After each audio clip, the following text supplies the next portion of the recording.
Hoping this mic works. Medium minus. It is working now. Great.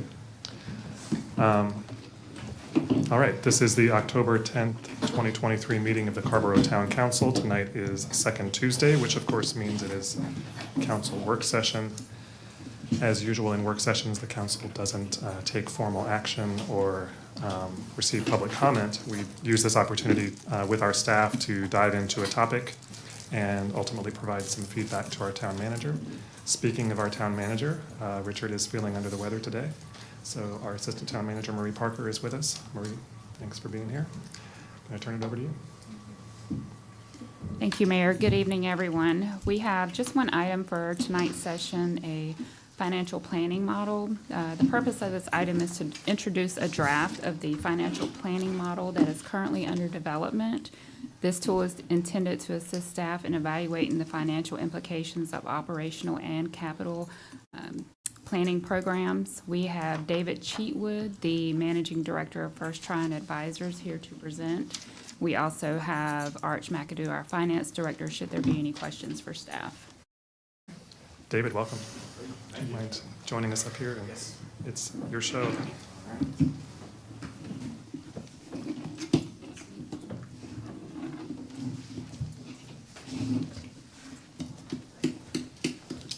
Mayor, Council, good evening. Thanks very much for having me here tonight.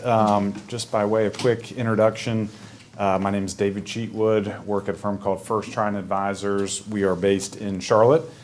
We serve as financial advisors to local governments and utility systems and colleges, universities, hospitals across primarily the Carolinas and Georgia. I work primarily with local governments and utility systems in the Carolinas. I've actually served as the town's financial advisor for about 5 years or so now, and have helped presented. It's been a couple years since I've been in front of y'all, but have helped y'all with refinancing of some existing debt and also with some new money borrowings. Most recently, your borrowing last year, your installment financing for the 203 project. In our role as financial advisor, we do a lot on taking entities through the financing process, the local government commission approval, the governing body approval, finding a bank or issuing bonds, and so we take you through all that. But we also do a lot on the pre-planning side, the long-term financial and capital planning, and I know that's the main topic for discussion this evening.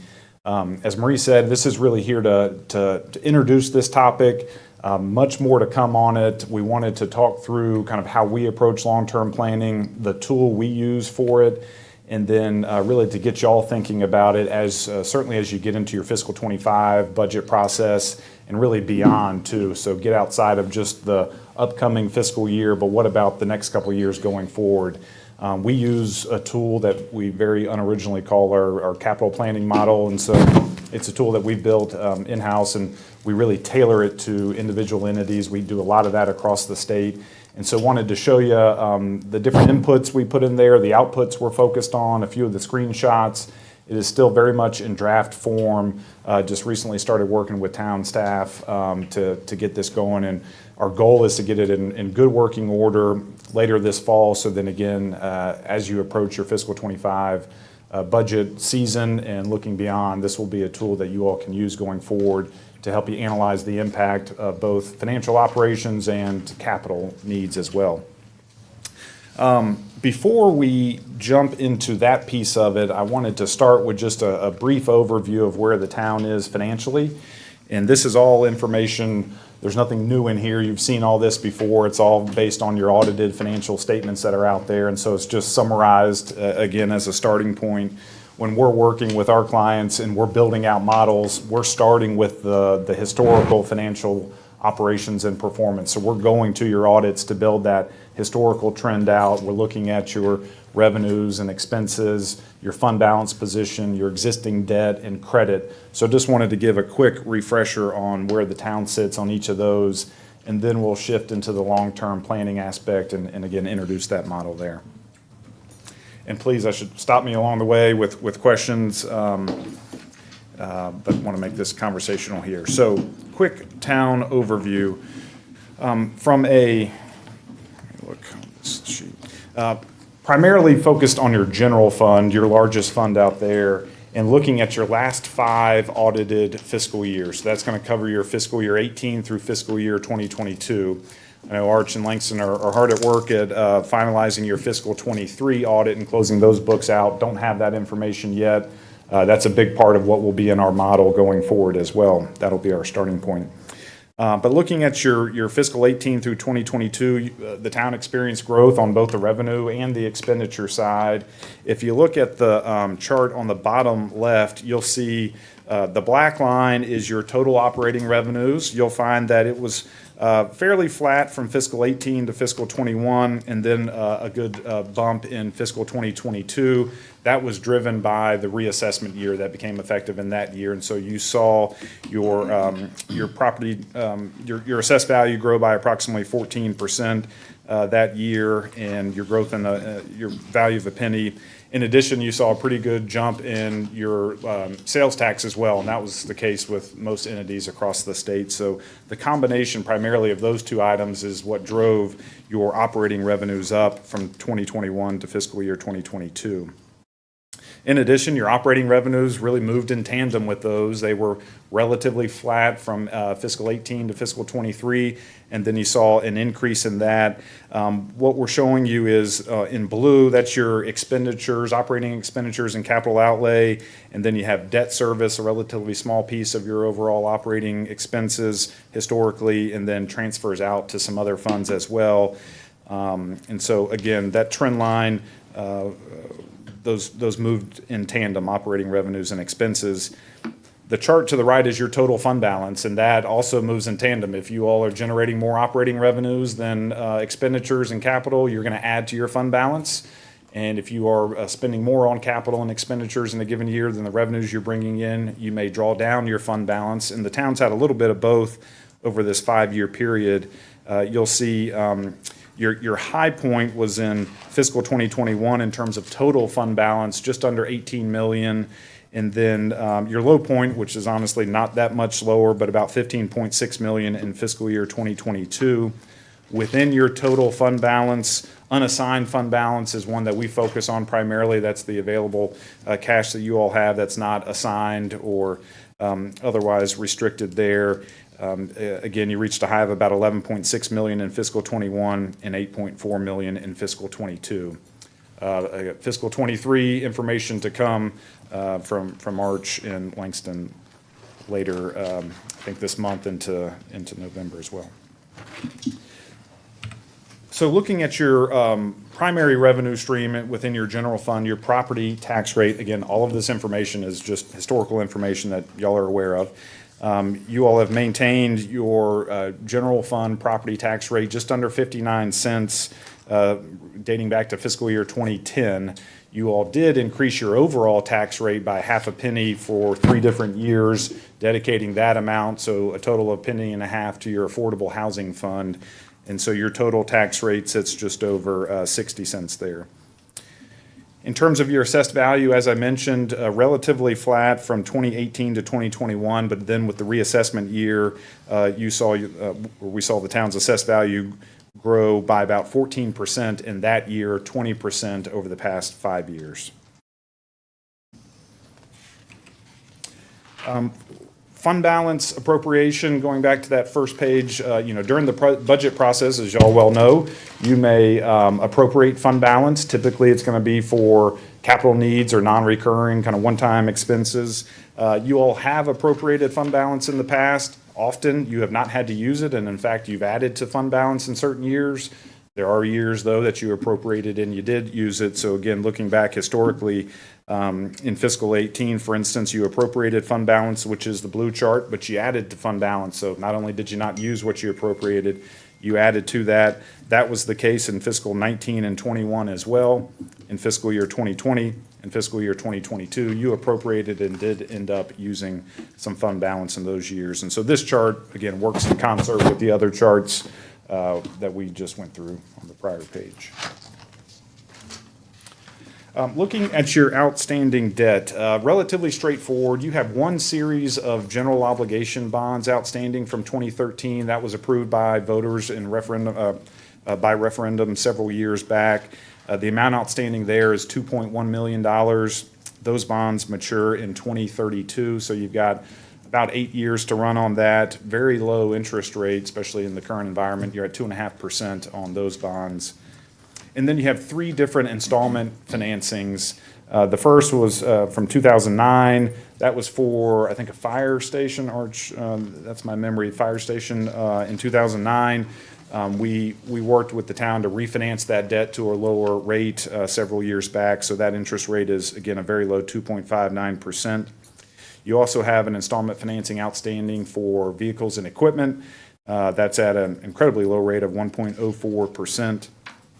And then most recently, from last year, the 203 installment financing, about $12.5 million outstanding on that. We did a 20-year overall financing, and so, again, about 18 more years to run there.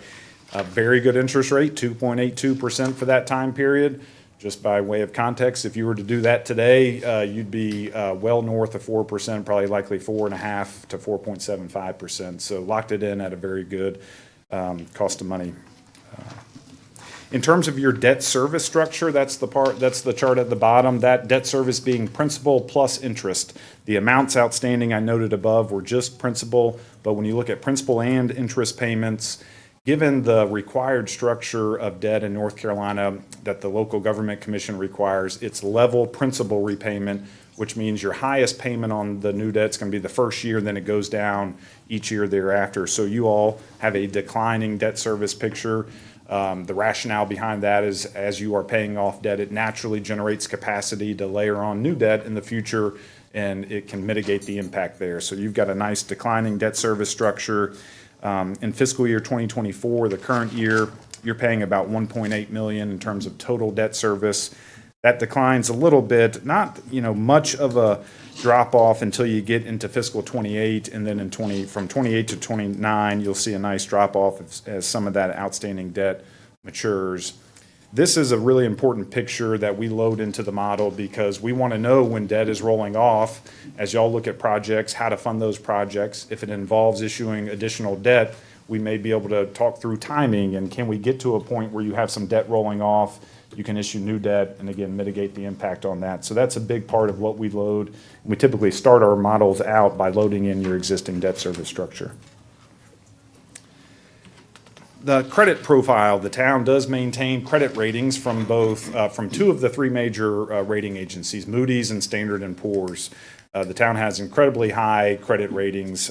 You have the second highest rating possible from Moody's, a AA1. You'll see on the chart to the right there, the AA1. And then from S&P, you have the highest rating possible, AAA credit rating. That's on your general obligation bonds, those 2013 GO bonds. So that just speaks to the really strong credit position, financial position, management of the town. I've just noted some things that they focused on. You haven't been formally reviewed by the rating agencies in a while just because you haven't issued new debt in the public market. While we did the debt last year for the 203 project, we did that as an installment financing, sold it directly to banks. We did not go out in the public market and get a new credit rating, so didn't have the occasion to get that credit rating refreshed. Often the rating agencies will reach out and do a surveillance review every couple of years, but y'all are in great shape there. No pressures on your credit profile. This is another item, and we'll talk through this when we get into the model too, but we've loaded this into the model as well so that you all know when you're looking at funding certain projects going forward, potentially issuing debt, potentially using fund balance to pay for certain projects. We think it's prudent to know what can that do to my credit rating. It's may not dictate what you all do from a funding perspective, but it's good information for you all as a governing body to have so you can make a fully informed decision. If we go this route, could this affect my credit rating? Just another piece of information again to think about. So that's, again, just kind of setting the stage here and a quick refresher on where the town is. In a nutshell, you're in a great position. You've got a lot of flexibility going forward, really strong fund balance, good credit profile, and that's going to serve you well and give you some good options when we look at your future needs. So getting into our capital and financial planning model. So we do this with a lot of entities. It's really important for entities like you all, especially the fast growing types that have a lot of needs. Sorry, I keep on hitting that. those entities that have a lot of needs out there, how do you fund those? A lot of times you can just get stuck in neutral, looking at a list of projects and not knowing how to fund those or what the impact is. And so several years back, we would, a lot of times come with a set scenario, print it off, here it is, here's how you can fund these projects. Inevitably, you as a council may say, well, what happens if we move this project out a year? What happens if the cost goes up by a couple of $1 million? What if we want to use fund balance instead of borrow for it? And we'd say, great questions, let us run it. We'll come back at your next board meeting. And that process just took a long time to kind of get through. So we started internally just to develop a model to really help us through that process. It is an Excel-based model. We find we like Excel. We can pretty much build anything we want in Excel. We can tailor it to the individual issuer. And we've made it very dynamic and interactive. So as we go through some screenshots here, and ultimately you'll see the finished product in future sessions, but there's on-off switches. You can change an input in one place and it'll flow through and tell you the impact. And so we end up using the model in a lot of these work sessions going forward. We're very busy kind of at the beginning, the January to March, April timeframe, because it's budget season and people want to know, how do we fund these projects? What's my impact going into the new year? So we use this model, and it's, like I said, it's tailored, and I'll walk you through what we're putting in and then what we're focused on coming out of it. The goal of tonight's session is to introduce this model, get you thinking about it, so when we bring it back to you, it's not the first time you've seen or heard about it, and you'll know how it works. And we do a lot of work sessions where we'll pull it up live and say, all right, let's turn all the projects on. Can we fund those? And still, if the goal is to maintain the tax rate and not impact the fund balance and credit rating, and we can do everything you want to do, great, you can kind of stop there. Often that's not the case, and you end up having to go through the list of projects, maybe prioritize, push some things out, turn some things off, and look at potential tax impact, et cetera. Those are all things that we can look at within the model. So in terms of what we are, and this is, I should say, we're really getting into the weeds with town staff, because we want to make sure when we present it to you all, we trust the outputs. I mean, a model is only as good as the inputs and the assumptions we have in there. And so we're going to work, and we have been and we'll continue to work with town staff to make sure we've got everything loaded up there correctly. We'll have some starting assumptions on growth for your operating revenues and expenses there. But we'll make sure, again, we've got that in a good starting point so that when we are looking at impacts, you can trust the outputs there. In terms of how we build this out, as I mentioned, Excel-based model, we start with your existing debt. We want to know what that looks like when that debt is rolling off, and so we've built all of your existing debt into the model. The other thing is, and a lot of this is what we've looked at in the prior slides here, but your historical financial performance. So we've loaded up 5 years of audited statements. We have all of your operating revenues and expenses and transfers in and out, the level of detail that you have in your audit, so that we can go back and tie that to a particular number to your audit. We like doing the historical information because it's good for just a trend. When we look at or looking at a trend. And so when we go and project out a revenue or expenditure, we can go back and say, well, hey, your sales tax has grown by 8% over the last 5 years. When we project going forward, do we want to assume something less than that, 5% or 3%? It helps us kind of identify if there's an outlier. If something's growing by 2% per year and we're saying let's grow that by 6%, well, then that's a red flag. Maybe there's a good reason why, but let's talk through that. And so we like that historical trend data on your historical performance. We load up your credit profile, as I mentioned in there, so we can see what the impact of a particular funding plan could have on your credit profile. And then lastly, and perhaps most importantly, we're loading up, if it's a formal capital improvement plan, we're going to drop that in.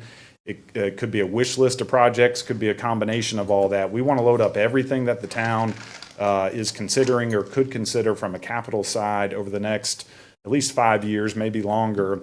We'll have it in there because we have the ability to turn projects on, turn them off, move them out, change the amounts.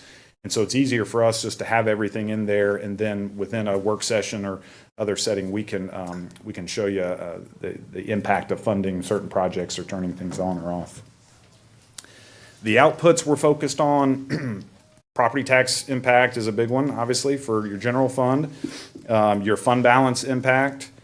Y'all have a fund balance policy, so we want to make sure you're still complying. Any funding plan ensures that you're still complying with your policy going forward, or any other financial ratios or policies you want to target.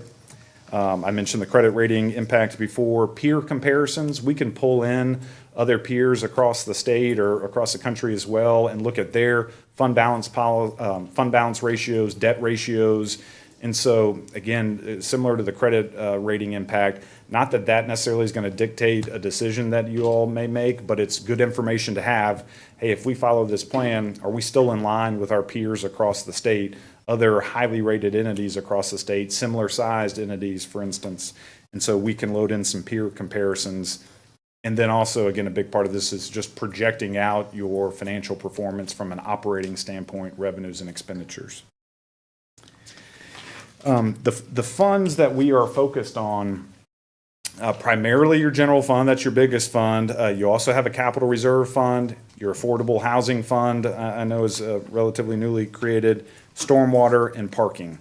Those are the 5 areas that we're focused on. And kind of our question to staff is, what funds could you possibly have projects that fall in over this time period? Let's load those up so there's not a scenario where we have a project but we don't have the fund or the backup loaded up into that. So those are the 5 that we're focused on there.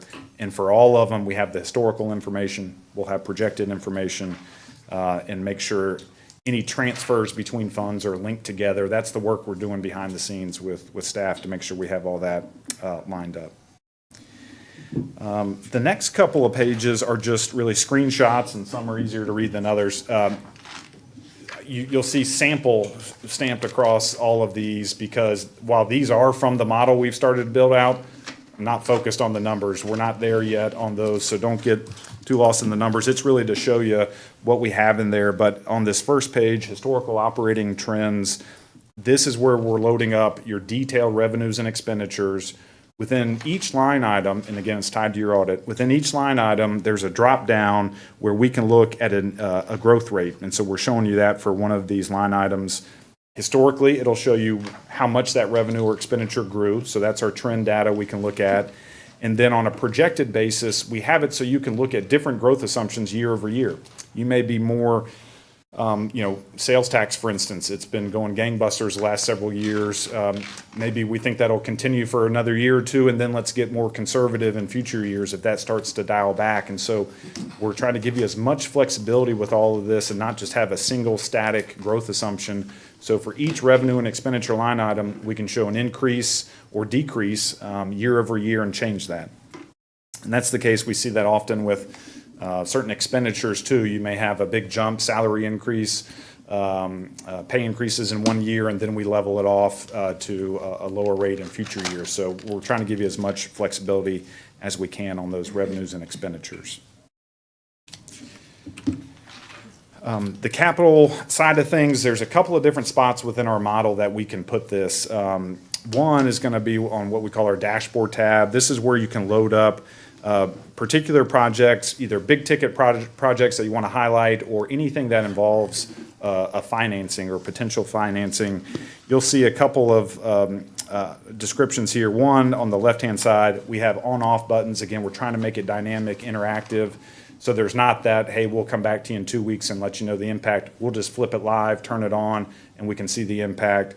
So we have that. We can load up the description of the project, the amount, the timing, and then we start to get into some of the functionality of what funding source, what fund is that coming out of? Is that your general fund, your stormwater fund? Is it a combination of the two? We can split a project between multiple funds. From a kind of funding type, is it debt?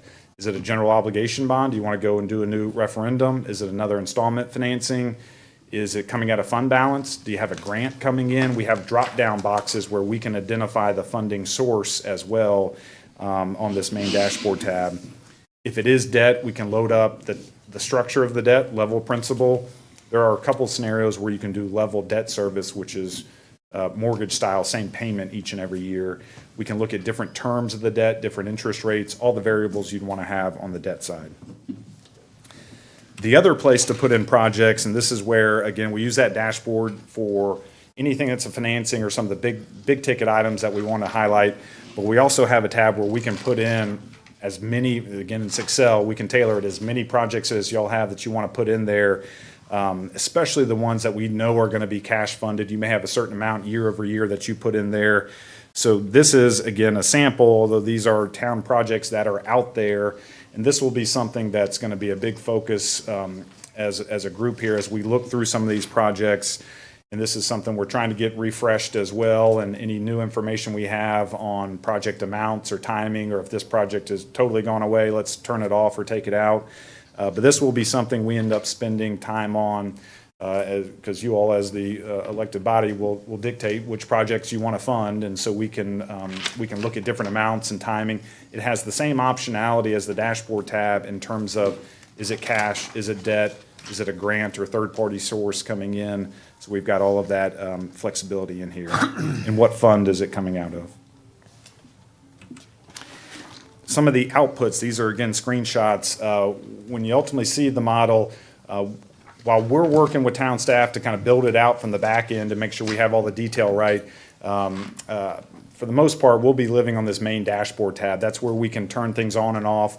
We have nice, good graphics and charts that I'll flip through here so you can quickly see what the impact is on total debt service or fund balance. Property tax is a big one. Property tax is an input here, so we can look at changes in your property tax rate going forward, changes in your value of a penny going forward. If you've got, let's fast forward to another reassessment year. Do we want to show another jump in your assessed value? If so, how much? But these are inputs that we can change. We're also focused from a general fund perspective, actually all your funds, what your fund balance is. And so we've loaded up, the town's policy is a minimum 22.5% for unassigned fund balance as a percentage of your expenditures. So between 22.5 and 35.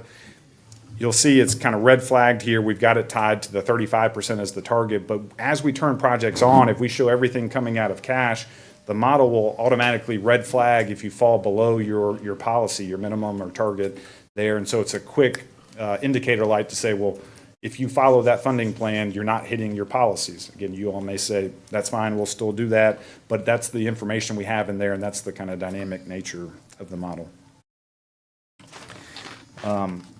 We've just shown you, again, screenshots from all of your funds out there. So capital reserve will primarily just be focused on what the fund balance is in there.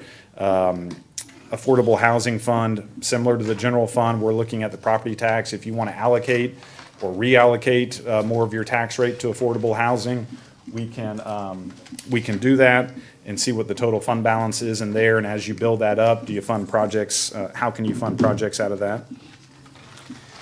And then we're focused on, again, your stormwater and parking fund, looking at your total fund balance to the extent you ever issue any debt that's supported by stormwater or parking revenues. We can look at the coverage that the revenues generate over the debt service. And so that's the debt service coverage factor there that we're focused on. So again, all of these are just sample screenshots here. And then these are some of the dashboard graphics that I mentioned before. So again, linked to everything that we're turning on and off. Debt service, your fund balance, those are the primary ones we're focused on, as well as your credit rating. So this is a really detailed slide on all the different factors that go into your credit rating. And so you'll see there's certain ones, primarily in the financial section, fund balance and liquidity, and then on the debt side of things. So as we turn projects on, those are primarily the factors that are going to be affected by a particular funding plan. And we can see we've got a little tachometer there. And so as we turn projects on, we forecast out, we can see, do you have some pressure, some downside pressure on your credit rating? Again, good information to have out there, helps you make a fully informed decision. Peer comparisons, as I mentioned, we can show you where the town is on a given fund balance or debt ratio. Here's where you are right now, here's where you're going in a given year, and here's how you stack up to your peers. So good kind of information to have as well. And as I mentioned, kind of next steps here, Finalizing the fiscal 23 audit is a big one. We'll load that in there because that's going to then have our starting point for what we're in now, fiscal year 24, in terms of your total fund balance and your unassigned fund balance. It's a really big starting point. We've loaded in your fiscal 24 budget. When we look at projecting out revenues and expenditures, we have to have a base year for projections, and we're going to use your fiscal 24 budget as our base year for projections right now. And that's something we can change during the course of the year. Oftentimes we get into January, February, March, you've got 6 months of information in, you've received the bulk of your property tax revenues, we can see different trends of sales tax, et cetera. We may make some adjustments on our baseline year based on some of the revenues and expenses you have coming in year to date. But given where we are right now, still early in the fiscal year, 2024 budget is our base year, and then we can look at growth assumptions off of the 24 budget. So we'll refine that, have some starting point assumptions there that we'll work with town staff to develop, refine and layer in that capital improvement plan and the other projects that may be out there on the horizon.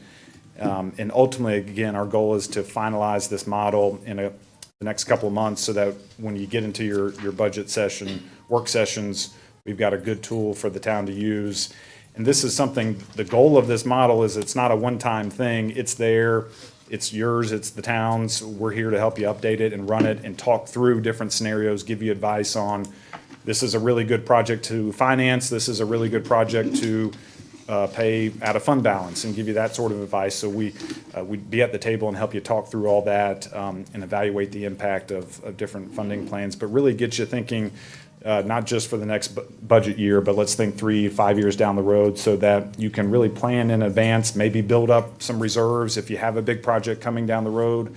But that's the type of tool it is and the kind of abilities it will give you all to look at different projects out there. So this is very much just an introductory session. I've done a lot of these before where we'll come in our first meeting is the full-blown model. We'll pull it up. It's a little overwhelming, and so don't always get a lot of questions out of that. So I think this is a better approach, just to the soft introduction here, get you thinking about it. So when we do pull it up, you can say, all right, that's what he talked about before. This is the functionality of it. So I know if I ask him this, we can do it. And that's also kind of a final point I'll make. This is a live model. It's not static where we build it and it's done. As we get through, we're going through certain things. If there are graphics that you want to have in there, if there's other functionality, we can build pretty much anything into it. And so don't be shy about saying, hey, can you do this or change this? It can be a formatting thing. It can be a different output. But those are things generally we can build most everything in. And we try to take things from other models too. If we're building a model for a different city in North Carolina and they want something, oftentimes we say, you know what, that's a really good idea. That would work well for Carrboro. Let's mention that to them, or let's build that in. And so this is not, it's not software where it's a one-size-fits-all, and it's not a static model. We can continue to update it as we go. I know it's a lot of info, but any questions I can answer on that? This is a great preview of I know there's more to come, which I think is the value, as you said, of seeing this early version of the working model. Right. We're consulting with town staff on. I had a chance to talk with you last week and see this a little bit ahead of time, so I've been excited since then for the rest of the council to see this, because I think it's going to be a really great tool for the town. Great. For doing more long-term systematic planning Right. around all of our budget and financial operations. It's also just a good opportunity for me to thank Arch McAdoo and his team. Arch is the town's finance director, as many people already know. And it's really, I think I really appreciated the overview in the first part of your presentation, because it gives us just one more reminder of what a great job Arch and his team have done over the years in their conservative budgeting approach and their management of the town's financial position, our credit rating. I mean, that's really all coming down to the work that Arch and his team have been doing in consultation with their counterparts in other departments. So I just want to thank you, Arch, for all your hard work. One of the great things that it allows us to do as a town is to have one of the things that David mentioned earlier, which is flexibility. It gives us the opportunity to do things like the 203 project, which people have been asking for so long, and we were in a financial position to actually do it. So it's pretty great. Just a couple questions, and I'll skip around to council members. You mentioned that it sounds like you can also use the model sort of by fund. In other words, you can do some pretty deep dives on, say, the Affordable Housing Fund, helping us plan out into future years how that fund can be used, how we can leverage either both the funds within that fund as well as debt capacity and so on. Right. The Stormwater Enterprise Fund, for example, we can start modeling out expenditures on capital projects through that fund, how we can use that money to support debt and so on. Is that true? You can do it by fund? Exactly, yeah. We've got those 5 funds loaded up, and so we can, certain projects you all may want to have funded from multiple funds across the board, and so we can divvy those up, but we can focus on individual fund, how much can that support in terms of pay-as-you-go projects? What if you want to leverage that future revenue stream and do a financing up front? So it'll give you that full flexibility. Great. It sounds like one of the goals of the work you've been doing with staff is to train up our staff on how to use this thing and how to, as a sort of an in-house tool. And obviously you and your colleagues are available to keep building out features of it or to train staff on other features that maybe we find useful. But presumably this is a tool that our staff will be able to use in-house to do projections and modeling for the town. Is that right? Yes, it is. It is your model. It's not, again, it's not subscription-based or anything. We're building it for you all. Yes, we love to be at the table and kind of talk you through different options, but for all these models, we'll send it out to staff. They can play around with it. We often encourage that just to understand the functionality of it and the different things that it can do. It's sometimes hard if you're just looking at my screen and not really understanding it. So yeah, we absolutely send it. We always keep a master version, as you can imagine, with as many different things going on in it. There's a lot of formulas at play, and so we keep the master just in case it gets, something gets People deleted writing out over there. their Excel file. Yeah. So we keep that. We're always happy to run as many different scenarios, or if staff gets a comfort level with it, they can run those and see it. So it's often just depends client by client. It's a little bit different on how they want to use it. So, but it is at your disposal. Great. You mentioned that one of the next big opportunities for the staff and for the council will be to go through the capital improvements plan, our sort of wish list. It's a very long, long list that's been built up over many years, and we've never as a town really taken a long-term systematic approach at thinking about priorities and pulling things out that maybe don't need to be in there anymore, that kind of thing. So I think that's going to be a fun session for council members to participate in. Finally, I just want to say, as we get to questions from council members, I think, as with any work session, our goal is really to provide any feedback to the town manager that they may need. So I just want to make sure that, Marie, as you're hearing us ask questions and make comments, that you're getting what you need out of us tonight before we leave. So please jump in when you need to. All right. Barbara, Sammy, Eleazar, Susan. Thank you for the presentation. The time frame for staff to start using this is January, maybe sooner? Certainly by January, yes. Okay. Yeah, I expect kind of the next big step is dropping in your 23 audited results. Next step, and they can work along the same timeline, but really looking at baseline assumptions for growth, want to have a starting point there. And then the third, which this may be an ongoing thing, but it's that capital improvement plan, that wish list of projects, trying to the extent we can, and it can be something that's done live too, but more of a, try to get a refined list, amounts, timing, that may help kind of out of the gates, get us running a little bit quicker. But those are the 3 main items: 23 audit, capital improvement plan, any updates there, and then looking at some of the growth assumptions. Okay, and, did I thank you for the presentation? You did, thank you. I don't remember. And so I guess for me, I think it would make more sense and be more meaningful. This is kind of like, just like an overview, which is why Yes. you have sample across. So I guess for me, it would really have more meaning, once our staff begins to kind of dig in and then just see, what the output is from that. Exactly. Yeah. Okay. Thank you. Thanks, Barbara. Next is Sammy. Thanks for this presentation. This tool is very intuitive after one has a chance to digest it. So, Exactly. Yeah, I appreciate the opportunity. I had a question having to do, well, we have a climate plan, and one of the things that we're trying to accomplish is achieve our goals for reducing carbon. And we've done an analysis that assesses amounts spent and carbon reduction per amount spent. And I'm wondering to what degree this tool is customizable such that you could include a column that could include that kind of information, and you could get the output of what carbon reductions you would have per a specific project.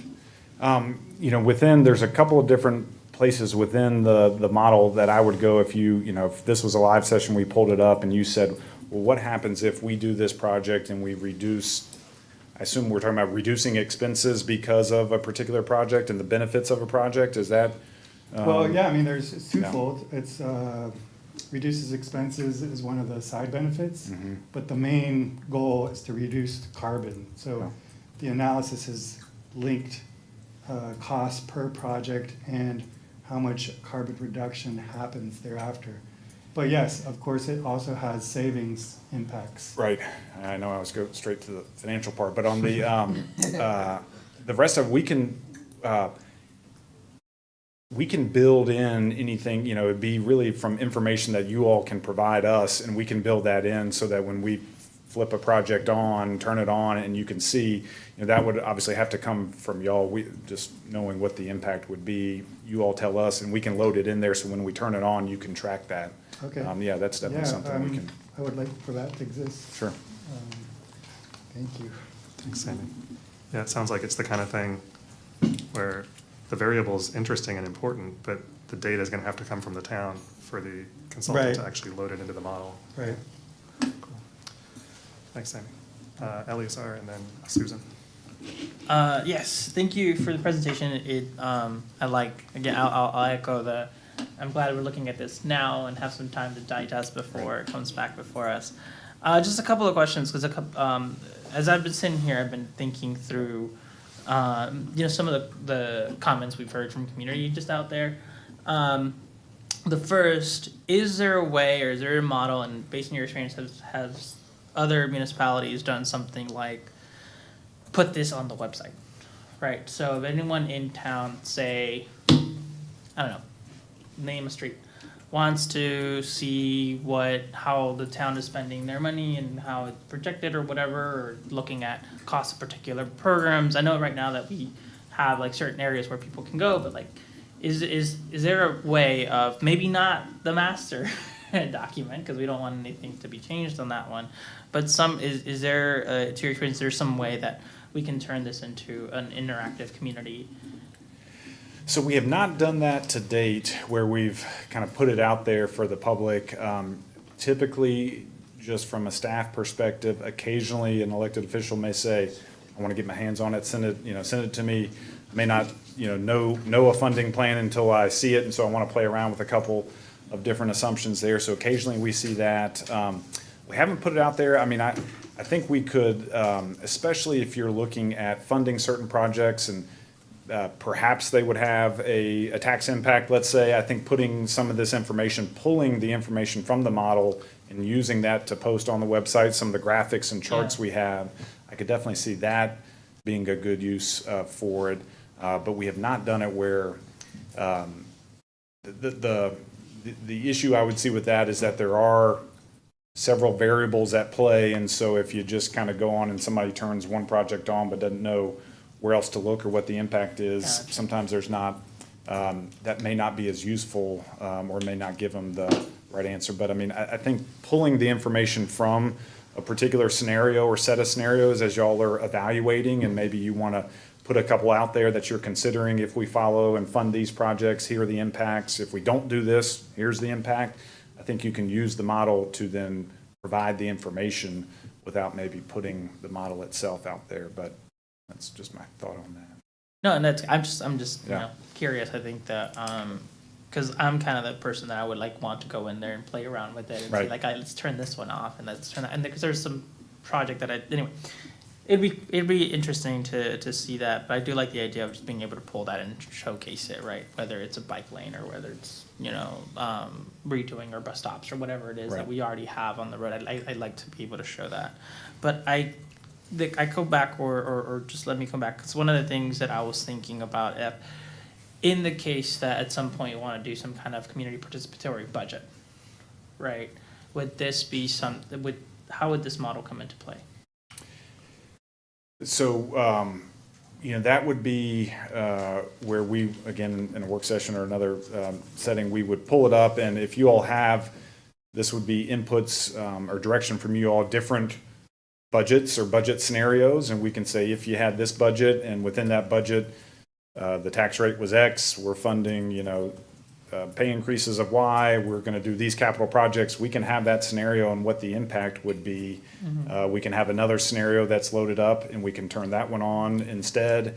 And so I'm kind of thinking on the fly of how we would use that for that sort of budget discussion. But it would really, again, we go to the model, we're numbers people, we're dropping in numbers, Yeah. turning things on and off. It would be based on your direction and, or the community's direction and what they want to see in the different scenarios there. But we could have those preloaded. We could have them to where we're changing things live and seeing what the impact is. I think the biggest impact in a scenario like what you're talking about, ISR, would be, I think, for example, like the city of Durham, they do a participatory budgeting process. They allocate X number of dollars from the annual budget to be used as part of this participatory process. And so I imagine in that scenario, what you're doing is just dropping that number into the model. Right. Council has determined this amount of money is going to be used through this participatory process, and then the budgeting of that allocated dollar amount is a policy decision. But the impact on the model is really just what's the dollar amount you're allocating to this Yeah. process, right? Yeah. Really the totals as opposed to what's the individual Exactly, line yeah. items. Right. Unless you're taking on debt or Right. whatever. Right. All right, cool. Yeah, no, thanks. That was super, that's helpful. Thank you, Mr. Mayor. Thank you, ISR. Next is Susan. Thank you, David, for your Yes. presentation. And while we still have Arch, I just wanted to thank you as well, Arch, for all of your work and the work of your team over the years to be able to have this conversation with the town being in such good financial health. So it's a great gift to all of us. So thank you. David, I have just a few questions and then kind of one general comment. You had mentioned plugging in economic growth into the model, and I assume there's other things to plug in, things like interest rates and population growth and home values. So the idea on this is, let's say interest rates go up next month. That change would be made to the model, and then that would sort of ripple through in terms of what does that mean to debt service? What does that mean to revenues? Am I thinking of that correctly? Yes, and so from an interest rate perspective, that's going to affect the town two ways. One, for any proposed debt that you have on the horizon, your existing debt, your rate's locked in, that's not going to change regardless of what's happening out there. But when we look at future projects, if any of those involve a financing, we have an interest rate assumption in there and the market changes from what we have, then yes, we need to update that. And that's a big update over the last 18 months because we had certain assumptions in some of these models from 2 years ago for some of these projects that were out there. Well, rates have gone up more than 2%, 3% over the last couple of years or last 18 months. And so we've had to go back in and refine some of those assumptions and bring them more current. And so that's a spot where it would be, and then the other is on your investment income. And so that's the positive side of the higher rates. That investment income has really jumped up for you all and everybody. You carry a nice fund balance. Now you're finally earning some interest on that. And so one thing we've done, and that's a revenue line item, is investment income. And so as rates have gone up, we've made that adjustment on the model. And this is where we try to be conservative on both sides when we're looking at long-term or projects that are out there over the next 3 to 5 years from an interest rate perspective. We try to err on the high side, be conservative on that. And then similarly for investment income, we don't want to project that you're going to earn 5.5% for Infinity, we want to say, all right, for, looking at where the Fed rate is now, what we think the Fed's going to do over the next couple of years, let's make some assumptions on what that will be. And then, yes, we'll update it. If something changes, we'll update that. But those are the two spots where interest rates would directly affect the town, one on the expense side with debt service, future debt service, and one on the revenue side with investment income. And then tell me a little bit about how that process works. Is that staff will be trained and will be making those changes, or will you be consulting with staff and saying, I think this is the time we need to make this adjustment, or how does that process Yes, work? I think it would be in consultation, us and staff, really, because on the financing side of things, that's what we do day in, day out. We know where interest rates are, where banks are lending, and so that would be something we would say, listen, the market's really moved, our assumption is now stale, we need to make an adjustment there. And that's not something we typically do, on a month-to-month basis. That's more of something we'll do maybe on a semi-annual to annual basis, so we're not constantly changing that variable. And also, we're trying to be conservative on the front end, so oftentimes we don't have to keep adjusting it because we still have some cushion in there from our initial adjustment or input. But yeah, typically it would be when we're reviewing this, Arch or Langston, hey, it's time to update this. This is a stale assumption. And so it would primarily be driven by us or recommended by us and made there. And if you don't mind, just a few more examples of things like interest rates that would be variables, things like is population growth or home values, So economic growth? I think on the revenue side of things, looking at your main revenues, sales tax revenue is a big one, occupancy tax, you've got property tax is your biggest one. And from a property tax standpoint, that's where we're looking at total assessed value and value of that 1 penny on the tax rate generates. That's primarily what we're focused on. And so when we look at that historical data and how you've grown over time, and a lot of this comes, we'll look at your historical data. A lot of times we may not know a reason why something went up or down. And so we'll ask staff, because they're the ones that may know, well, hey, it jumped because of this or it went down because of that. But from an assessed value standpoint, I think it's a lot of times coming from staff or even from you all.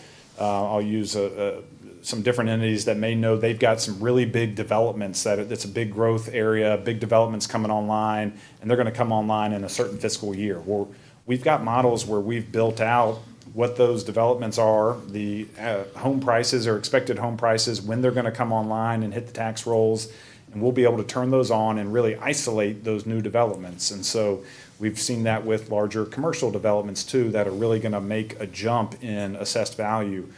For most of our entities, though, we're assuming it's going to grow by X% year over year, 2% year over year, for instance, using that historical trend data, using some of the anecdotal information that you all have that, hey, we've got a lot in the pipeline here. Building permits are really showing we've got a lot coming up. Let's be more, show a higher growth assumption in fiscal year 26 and then dial it back. And so it's a combination of historical data, anecdotal information, or hard data that you all have of what is coming down the road from an assessed value standpoint. So those are kind of two spots there. I think we see it often on the expenditure side of things. I'll use salaries, for instance. I mean, that's one where they say, hey, we know we've got we're doing a salary study here, compensation study. We're going to increase salaries by 10% next year. Let's look at what the impact is on that, and then let's dial it back to more of a cost of living adjustment going forward. So we often see kind of different variables at play from an operating expense side and salaries. New employees coming on, that's something where we can isolate new employees. If you're building a new fire station and you're going to have to hire 5 new firefighters, let's load that expense line item in. Any sort of new capital project that carries with it a separate operating expense that's going to be an add-on, that's a spot where we can, again, kind of isolate that, maybe going off what you were asking in general. But those are kind of different scenarios where we may not just assume 2% a year for every year. Let's isolate specific things that you all know you have coming down the road. Thank you, David. That's really helpful. And I just wanted to make a sort of one general comment.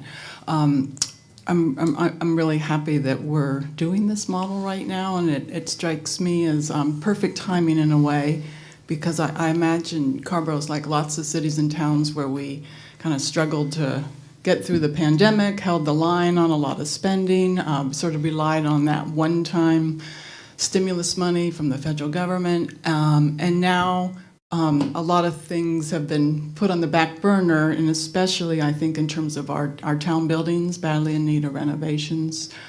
And so we have some pretty big expenses coming up. We also have a strategic plan that we really want to start, identifying some priorities and implementing that plan. We could be looking at a property tax hike. And it's not a very great option for Carrboro. And I say that because, first, it's a very regressive tax. And it would, it's going to hit low, middle-income families the hardest, and families who are on fixed incomes. But also, Carrboro already has very high property taxes. So I think if you look at the combined county, town, and school district taxes, I believe ours is the highest in the entire state. So I guess my point is for a town that really needs to rely on this property tax, it's the biggest source of revenue we can control by having a tax hike. It's not a very attractive option.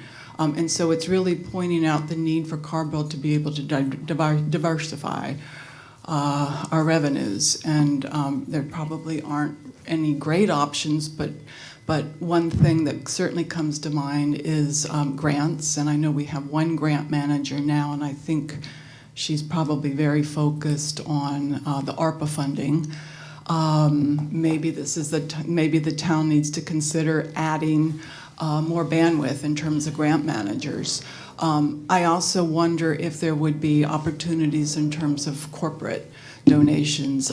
Wake County now has I think a few years ago they started an online portal for corporate donations to support their affordable housing fund. I wonder if something like that could be done here in Carrboro. I know there was talk about it during the pandemic. I'm not sure if we have it, but I'm just thinking of these other ways that we can go about trying to diversify our revenue base so that we don't have to rely quite so heavily on our property tax at a time where I think we're definitely going to be needing more revenue. Thank you, Susan. No, nothing bad. Thanks. Okay. Randy and then Danny. Thank you, Susan, for raising that question. Let me just go back and applaud Finance Department and Arch and your entire team for all the work that you have done that has kept us in great shape. I really appreciate this, David. I think this is excellent. I kind of wish I got this on Friday because it is a lot to absorb. But I had a couple of questions, and I actually, going back to what Susan said, could you go back to your slide on outputs and peer comparisons? I think it's page 18. Yes. Yeah. So tell us a little bit about specifically when it says available fund balance ratio higher is better, and we're at 76.5 approximately, and we're about in the middle of the pack. Good question, and I'll explain more. And we've got some debt ratios that are the long-term liabilities and fixed costs. So, as I mentioned, you all have two credit ratings, one from Moody's and one from Standard & Poor's. Moody's has a really good database where they track all the entities that have a Moody's credit rating. They have a database that tracks these different ratios. So these are two of the factors that they focus on when looking at a credit rating. There's multiple there, but financially they're looking at your fund balance and ratio, and there's different, those are defined, and we can show you how we define those, but we have access to that database, and so we can pull in that information. And so some of these other entities, we can sort it by, you have to have a Moody's credit rating to be in this database. But we can sort it by, all of those that have the same credit rating as the towns, or maybe a notch higher. Everybody that's a AAA or a AA1 from Moody's, we can sort those, towns within North Carolina, population between X and Y, and that can be your peer group. We also have certain models, maybe for smaller entities that don't have a credit rating or some of their peers don't have a credit rating. We can still manually go in and load those other peers up. But this is pulled, right now, these are pulled directly from Moody's. Moody's is pulling them straight from the audited financials of these entities that they rate, and it's based on their definition of fund balance and liquidity ratio. So that is our disclaimers. We're not calculating this. This is from, that third-party source, which is important because that's one of the rating agencies that rate you. But there are other, if you wanted other peer comps, and I'm getting a little bit off your question, but if you wanted other peer comps, like how does our tax rate compare to certain peers? That's something we can load up in there. So there are ones that we can more manually load up. This is really a feed we're pulling in from Moody's database. That's my point. Yeah. That I think having tax rate as one of the modelers is important, or elements of the modeling.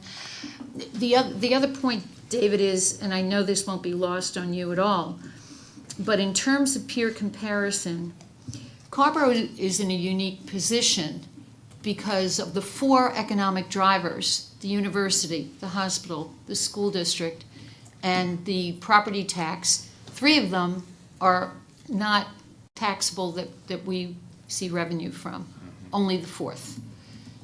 That is something that I'd like to see in the modeling, because that affects growth, economic growth in the future. And when we did the modeling when we did the Vision 2020 plan, the community came together and did Vision 2020, we talked about expanding the commercial tax base 50%. That was over 20 years ago, approximately. That hasn't happened. But one of the things that we kind of banked on, we got very excited about, was the potential for the tech industry in Carrboro, because it didn't require a lot of commercial downtown space. In fact, hardly any. And we did have a little bit of a bubble going for a while, that kind of everything got pulled out in the 2008, downturn.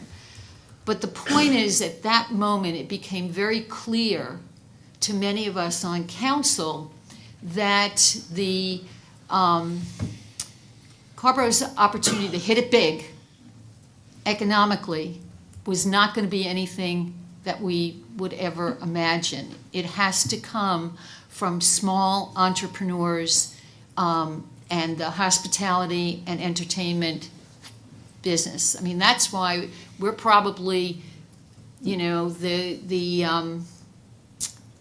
kings and queens of festivals in Carrboro, because that generates a lot of interest in tourism in Carrboro. That's what I'd like to know. How does that factor in if we have something as fluid as, a destination festival?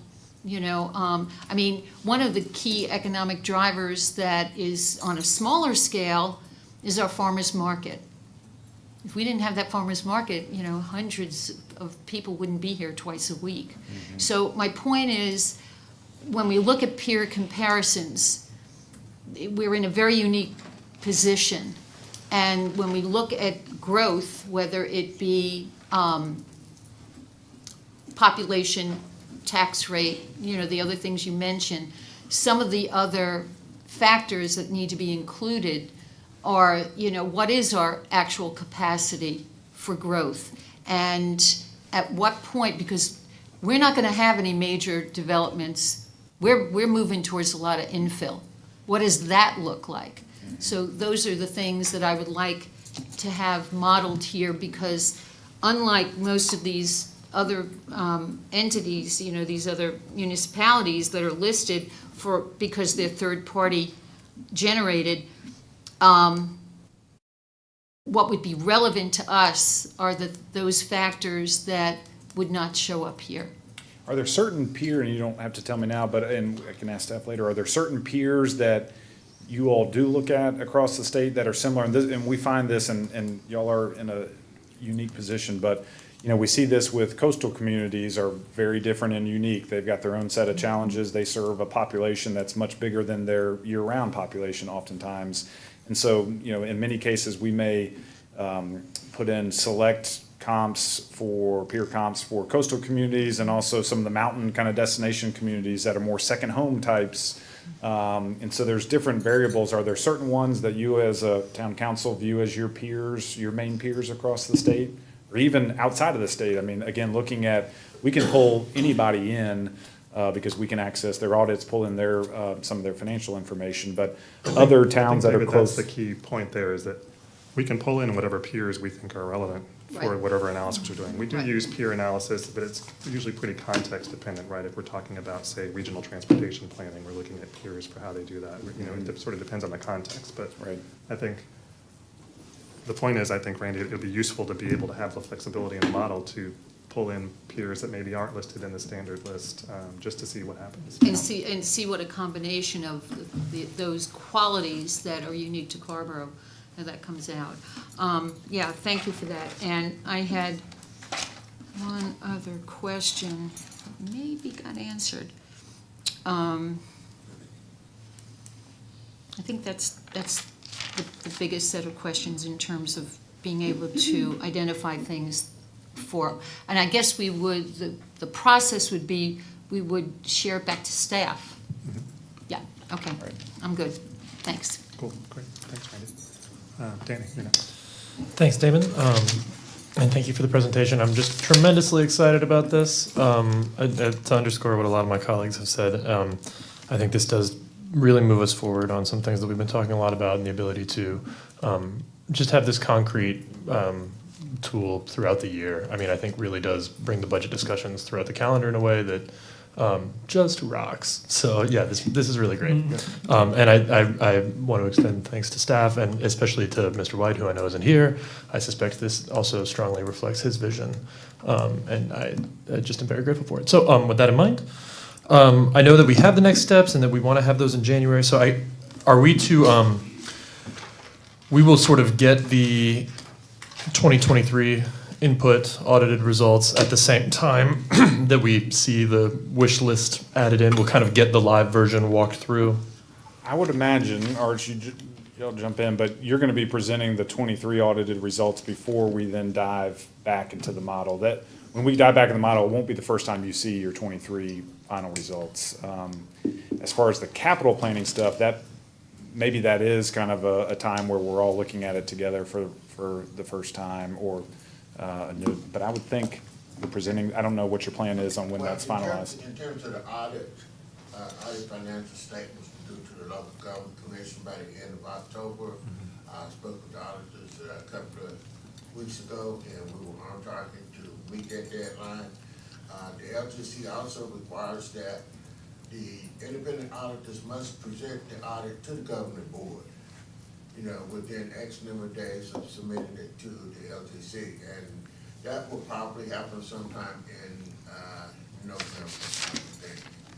And my best guess is that we should have everything loaded up into the system by December 1st. That would be my guess, if I had to guess.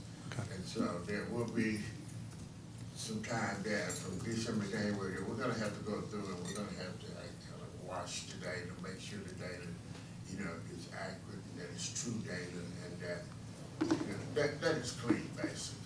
Okay, so thanks, Arch. So for folks who might be listening from home, just a quick overview of what Arch responded with, which is that kind of looking to having presentation of the 23 audit results by the end of the year. And then staff will have time to then make sure to go in and confirm that everything looks like it's supposed to look, which will enable the council in the new year, January, February, to be ready to actually dig into some of the next steps of modeling. Does that sound right? Yes. Spectacular. Really appreciate that clarity. Works great for me. Just eager to take this bad boy for a spin. Only other thing I had is I would love to underscore what Susan was saying about particularly grants. I think maybe the way that that's most appropriate to proceed, I don't know, just would be, I would love a report on the capacity of our grant manager and sort of the way we are approaching that program. I know that ARPA is a whole job. It's a beast. Yep. Yep, curious for how long that is true, just how we see the grant process moving. It strikes me as particularly relevant with some of the things that we've had in mind with street projects and things that might be cash funded. I would be curious over the next, maybe, I don't know, year or so as we, probably not the first time we use this, but as we go into our second budget with it, it might be interesting to see whether that can live as a full funding input, just the way that we might consider it. I think, that's a capacity of our town that I would be really interested in sort of getting to a sharper point on as a council. And so it would be helpful if we could have some context back on just sort of the state of our ability to apply for grants, the possibility of expanding that capacity if it's limited, the timeline for ARPA being sort of the avalanche that I imagine it is to have to dig out of. And that's all I got. I really appreciate this. Great, thank you. Okay, Mr. Mayor, Arch, go ahead. Thanks, Randy. on the ARPA grants, the original plan was to fund a grants manager that would focus solely on ARPA during year one. Second year, we were looking to convert that to a full-time position in the general fund. Currently, that position is the ARPA grants manager position is vacant right now. We're recruiting for another one. But I have asked the question, what would it take for us to go ahead and convert that position to a full FTE in the general fund now, as opposed to waiting 6 more months? And we don't have an answer on that, but that's one of the things we're gonna be looking at, because our ability to manage many grants is, we just don't have that capacity. And we have got to get that expertise in-house here. And it's gonna have to be more than just one person. Great. Thanks, Arch. So to just summarize what Arch shared, the original plan was to have our grants manager focusing in the first year on managing ARPA grants, ARPA funding, and then to transition that position into digging into the general fund and managing grants for the general fund. Now looking to accelerate that conversion of that position. Thanks, Arch. Okay, I'm just to quickly summarize some of the kind of questions / requests I heard for as staff goes forward and keeps working with David on this model. First of all, David, thank you again. I'm really excited as well, as you've heard from other council members, just about what this is going to give our staff tool-wise to help us be thinking in a longer term about our capital planning in particular. That's an interest of mine, but just forecasting in general. So thank you. Great. Sammy has an interest in whether we can plug in data for inputs on carbon reduction, impacts of projects on carbon reduction, and how that might play into financial modeling. Eleazar raised a question about public reporting of outputs from the model, and just ideas about how to do that. Randy is interested in this issue of peer comparisons, how we can better define our peers or define peers for different purposes. And then Danny just had an interest in this issue of understanding our ability as a town to both apply for grants and whether there's interest or ability to expand that capacity. Madam Manager, what else do you need from us tonight? I think that covers everything. We just wanted to make sure that the presentation is received and make sure that it satisfies council's interest in providing recommendations, which you've done. Seems like pretty universal interest in seeing what this tool can do for us, so I think carry on. Thanks, David. Appreciate you being here tonight. Thank you. Thank you, Thanks for David. having me. All right, great. Well, it's 8:14. Council members, is there a motion to adjourn? So moved. Moved by Eleazar. Is there a second? Second. Seconded by Susan. All in favor, say aye. Aye. We are adjourned. Thanks, everyone. Thank you.